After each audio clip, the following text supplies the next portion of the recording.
সুপ্রিয় দর্শক, আজকে যে বিষয়টি নিয়ে কথা বলবো সেটা হচ্ছে আমার পাশে এক ভদ্রলোক বসে আছেন। উনি, আপনার নাম কি যেন?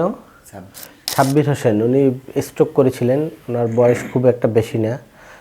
স্ট্রোক করার পরে কথা বলতে পারতেন না, ডেইলি যে অ্যাক্টিভিটিসগুলো হাঁটাচলা করতে পারতেন না, বেড রাইডার ছিল। তো আমাদের এইখানে ঢাকা পেইন প্যারালাইসিস হসপিটালে চিকিৎসা নেওয়ার পরে উনি এখন মোটামুটি না অনেকটাই, প্রায় 90% সুস্থ। আমাদের এখানে কতদিন থেকে চিকিৎসা নিচ্ছেন আপনি? 1 মাসের মতো চিকিৎসা নিয়ে উনি এখন পুরোপুরি সুস্থ। আপনার নাম কি? সাব্বির। সাব্বির হোসেন। আপনার বাড়ি কোথায়? বাড়িগাঁও, চাঁদপুর জেলা। চাঁদপুর জেলার ভিতরে ওনার বাড়ি, মতলব থানায়। মতলব থানা। উনি স্ট্রোক করেছিলেন।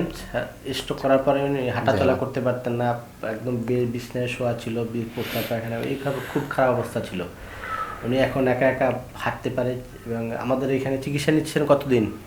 1 মাস। 1 মাসের মতো চিকিৎসা নিয়ে আপনি এখন, আপনার কাছে এখন কেমন লাগতেছে? একটু হালকা ভালোই লাগতেছে। এখন হাঁটাচলা করতে পারতেছেন আপনি? হ্যাঁ, এখন ভালোই লাগতেছে আপনার কাছে? ইনশাআল্লাহ।